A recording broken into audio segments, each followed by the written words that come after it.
Georgia's offense looked pretty darn good against Florida, and that's something that we've become accustomed to in Jacksonville. It's Brent Rollins. I'm Dayne Young, filmed live from UGAsports.com, presented by Breda, Pest Management, and ASW Distillery.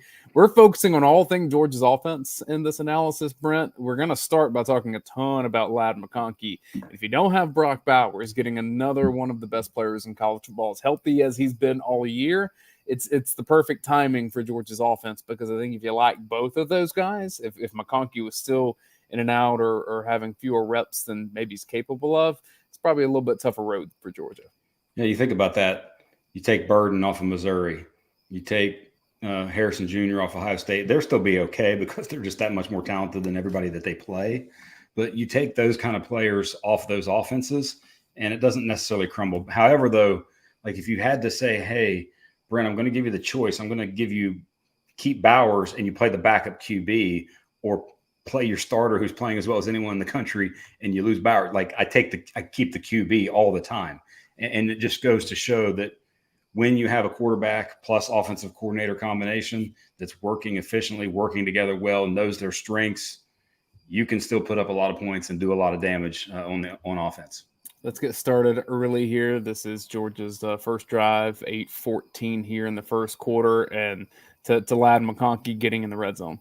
Yeah, and what's amazing about this is a couple things. One, early season Beck doesn't make this throw, I don't think. Early season Beck takes the wide open quick hit to Lovett, because Lovett is the right boom right now, like two guys flowing. Like early season, I think early season Carson Beck just boom hits that. You move forward because the guy's 5, 6, 7 yards back away from him. But this is last 3 games, Carson Beck, who's wanting to push the ball down the field, and having Ladd McConkey back, and you can just tell that there's a comfort level with the two of those. I mean, just think of all the reps they've had over the years. And what's even more amazing about this is Ladd gets pressed up here, and that's 6'1", 200-pound corner who's, former heavily recruited corner, Jason Marshall. Good coverage. And but it's good coverage, but look at the win. Look how quickly he wins at the line of scrimmage. That's what's amazing about this, is just 2 shifts, a swim, and then bam. Because of the leverage that he has and the space that he has on the outside where you're lined up, given all that space, and then the ball's perfectly placed. I think that's when you look at sort of conversations about Georgia's offense is, hey, when's Beck going to hit a deep ball? Yeah, I mean, he's missed some, but he's an absolute assassin in the 15 to 25 yard range. And that is really good offense when you can do it.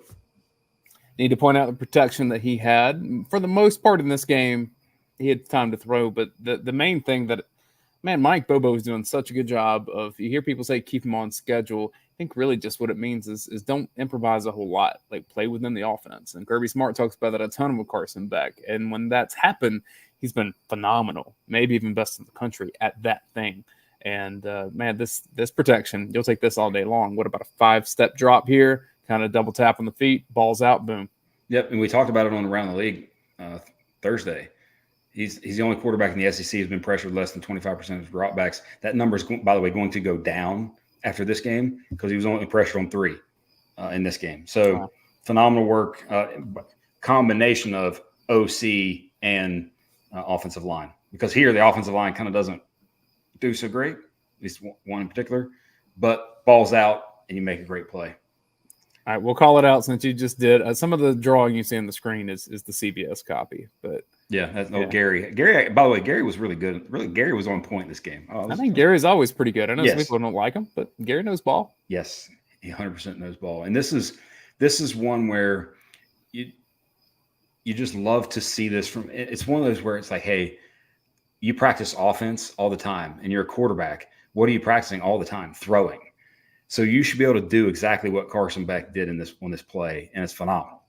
Which is, I know there's kind of traffic to the right, and all the green grass is to Ladd's right, which because of the way he caught the ball, but back the other way. So I stop him with the throw.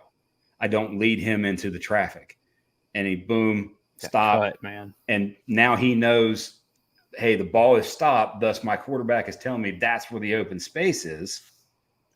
boom. And, this little bit of slight confusion gets, again, free release from him. And he's so subtle and quick.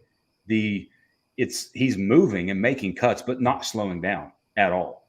Right. Boom, boom, there. And like, that's elite receiver play. Just phenomenal. And he had, I think, 7 targets in this game. Lovett had 5. And then after that, it was some 3s and some 2s and whatnot. But we talked about Ladd and Lovett being the sort of key to how do you replace and where does the production from Bowers go? Yeah. Those 2 guys. I'm going to pause it when Ladd catches it here. This is the power of the motion that you have from Mekhi Muse, because all of a sudden he's not really doing anything. He was kind of covering the top side here, but you see this is 3 guys here around 1. And that motion gave Ladd room to work within the middle of the field here. I know I'm drawing a lot of circles, but I'm just trying to say that like Georgia did some things pre-snap that allowed Ladd to have this space out there. If you just line up and go, you don't always get this. Yes, and by the way, 6 is probably not going to have a fun time in film review. Yeah, because watch it from the start. It's okay. He sees the play action. Boom, boom, boom. A little late, and then when the ball is thrown, he legit almost just stops. And if he's full going to where the ball is being thrown, he tackles him at the 10-yard line. Yeah. But he didn't. And the other thing with, like, folks are going to go look. I think the PFF grades will be posted soon on the website. I bet it gets changed just a little bit after review, but you're going to see Ernest Green's number be really low.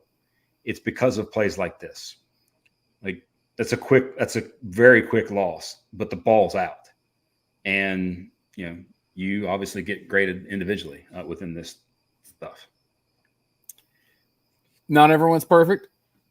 Daijun Edwards had a great game overall. This is one he wants back. Well, it's a couple different things. I mean, the biggest picture of this play is twofold.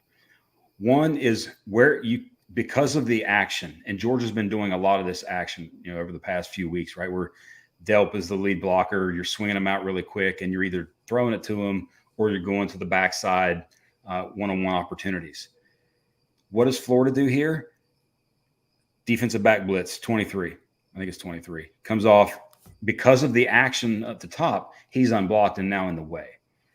And the reason we sort of want to point that out within this is, guess who brings defensive backs on blitzes more than any team in the SEC? You're going to tell me it's Missouri Tigers. It is the Missouri Tigers. We saw Florida do this with success later in the game, too, getting at least some batted passes there. And that's a really good way to keep Georgia behind the sticks. And it's tendency type things and just trying to dictate and pressure. Because what's interesting about this is right about now, like I think it's Lovett that is right on the screen here. He goes in, like if you were able to block this or this guy doesn't come, he takes 2 steps in and then works back out. There's no one within 10 yards of him. Like all the guys are up, and then there's one deep. Like those 2 guys out there are coming up, one deep, and no one's around him whatsoever. But again, DB blitzes, you're going to see a lot of that this week with Missouri. I mean, even with the arm angle around that blitzer, that ball should still be caught, is what I'm saying. Oh, yeah, 100%. So I don't know that it's some big gain or anything, but you probably get a few yards out of it. And better than 2nd and 10. All right, this time we have Carson Beck. I know this is the Dayjon touchdown. I'm a step ahead here. And this is one where this block here. Yeah. Gary highlighted this during the game. And this is one where it comes up a little bit later in the game in one of the plays that we're going to show. Watch how all of Florida's defensive line, watch Florida's defensive line at the snap. Like instantly sort of shooting inside based upon Georgia's alignment as much as anything. And Dayjon does a good job of pushing to Truss's inside hip and then busting out. And then Rosemary Jackson finishes off his guy. Lovett at least hits the nickel corner. He doesn't really block him, but he hits him. So now he can't get out there. Tate Ratledge will tell you this is maybe one of my not best efforts. But he still hit the guy. He slowed him down. He had a good game, Tate did. He did. He did a phenomenal game, especially in pass pro. But we talk about this constantly on the stuff that we do. Blocking isn't always what Ernest Green did to the Florida DB on the screen later in the game.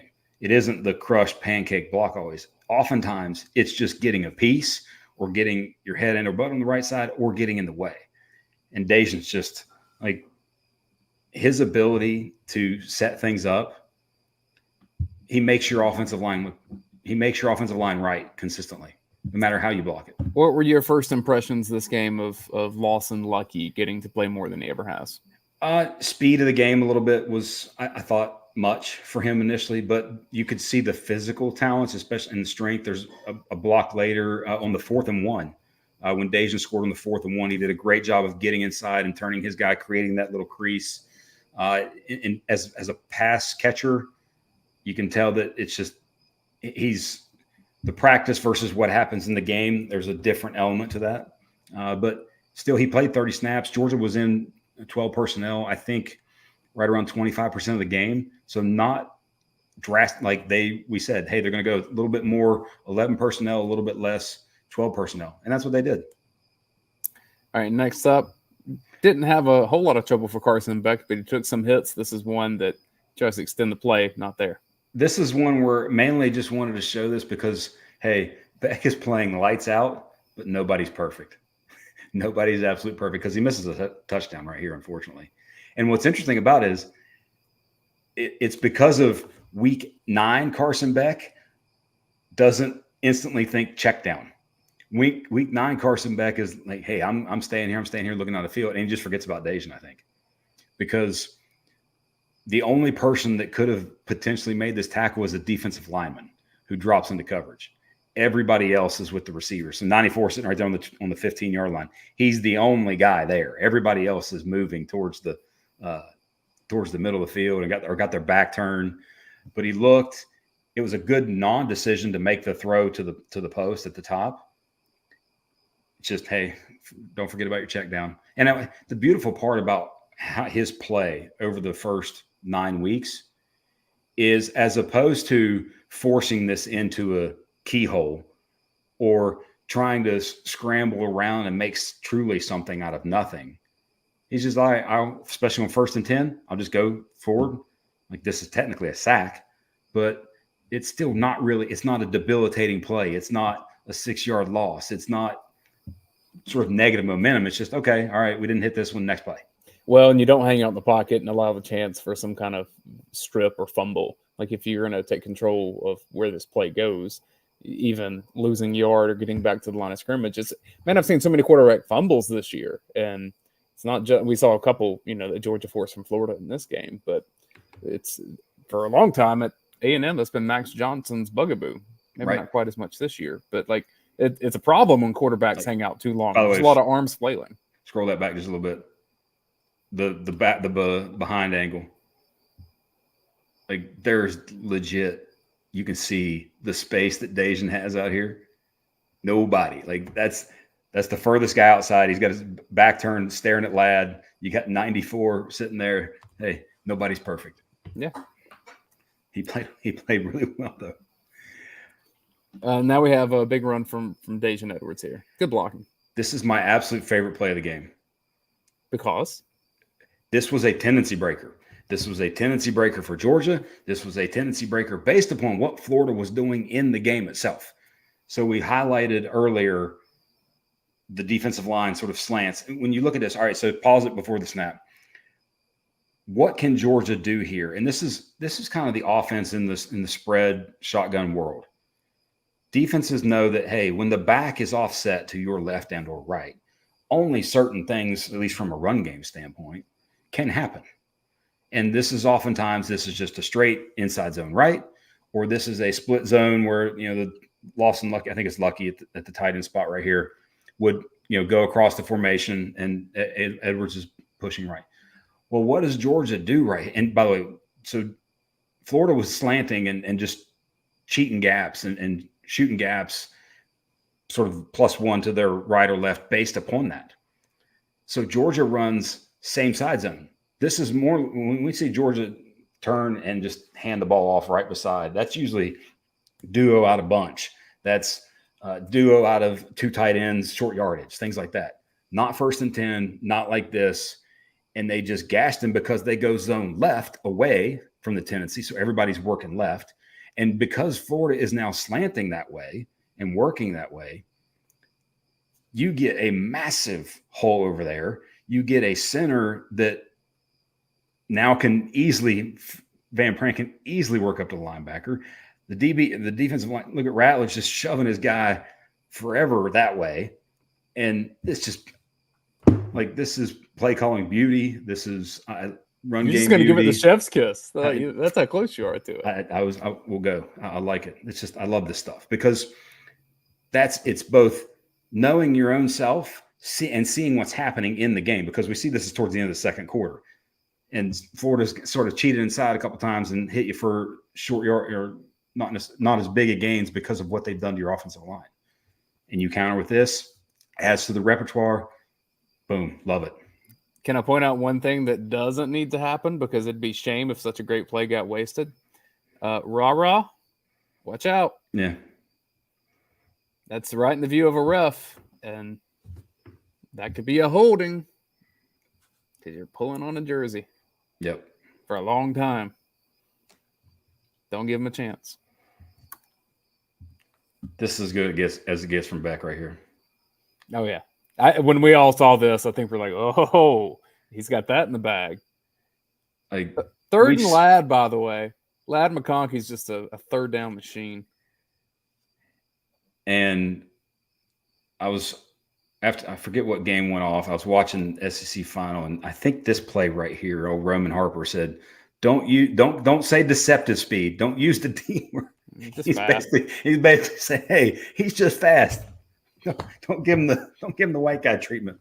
But that's just phenomenal from Beck to feel the pressure, slide, and then arm angle, put it on the spot. Like, it's just, he had 4 big time throws in this game. And when you think about the first, by the way, the first interesting comment there, but the first 5 games he had 4 big time throws. The last 3 has 9. So you can tell that just the confidence, his own confidence, all that stuff. It's where it needs to be for Georgia's offense. It says stream down for some reason on the comments. Well, perhaps we're not streaming right now. Let's see. It just says stream unavailable. Uh-oh. Well, we're going to keep on as is. Interesting. All right. Next up, after third and Ladd here, just a beautiful pass to Dylan Bell touchdown. Yep. Like, throw it to a spot, make you play. Dylan Bell, this is going to make you some NFL money. Yeah, it's a great throw. Phenomenal throw. Great work from Bell. Bell now, that was his first receiving touchdown of the season. So he's got 2 rushing, 1 receiving. He's about 6 yards a touch on 38 touches now.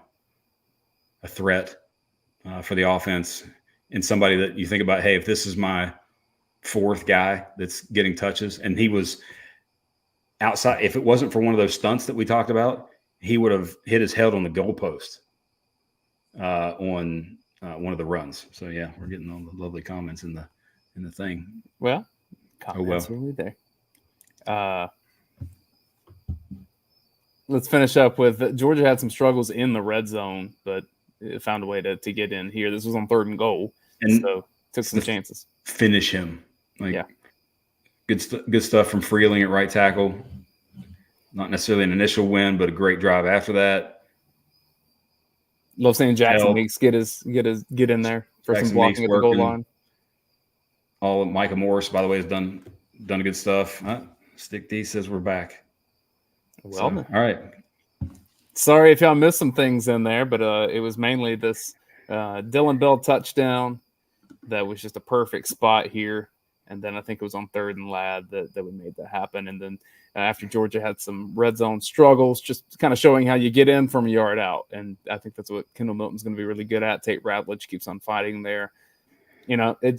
This is just who wants it more when you get down here. And we've seen Georgia struggle a little bit with the run game. I don't think it was a big deal. This is 36-13. It's kind of inconsequential at this point. If Georgia doesn't get in, it's the finish him. Like you want that finish, and you want the sort of exclamation point at this point in the game. And you got it. Milton, by the way, him and Edwards, 10+ yard runs.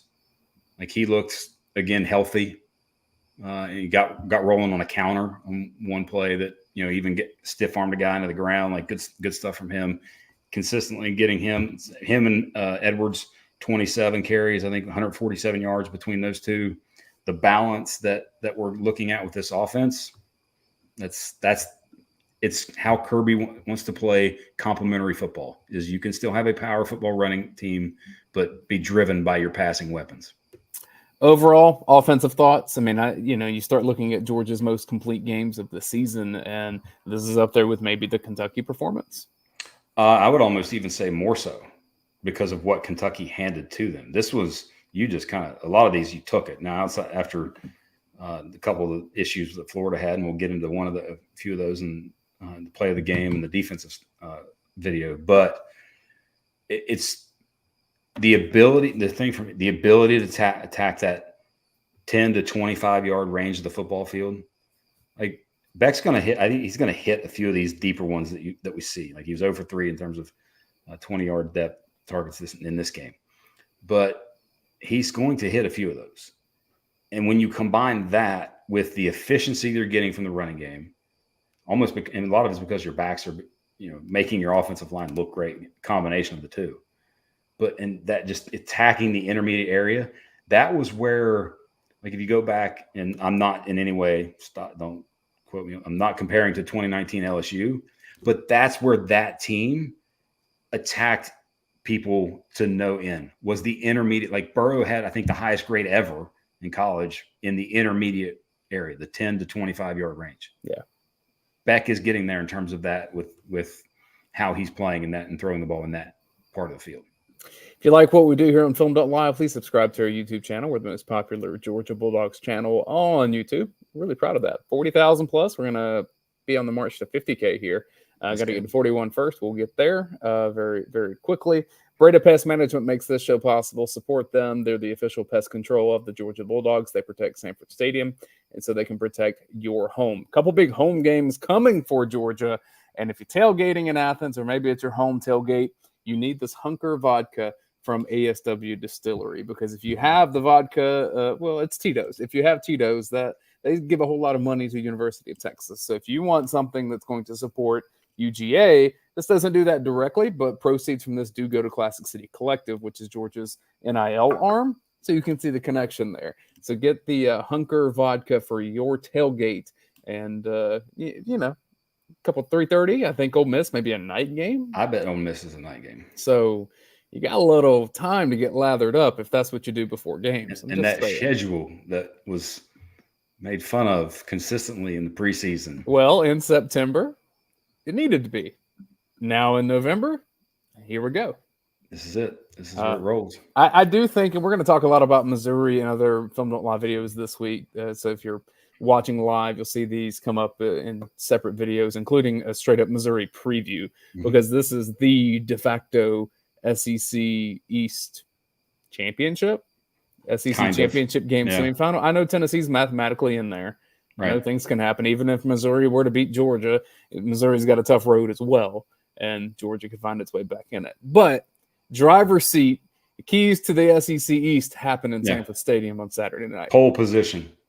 Well, pole position with just a couple laps left. We'll mix all of our NASCAR analogies here. All right. Thanks for watching, everybody. Just a lot of love to Lad McConkey, because it's so much fun to watch him play. I know we did this with Brock Bowers earlier in the season. Of just like, you don't have much of this left, so enjoy it. It's the case with Lad McConkey, man. He's a stud NFL player. I hope everyone sees that. Thanks for watching, everyone. Subscribe. We'll see y'all next time.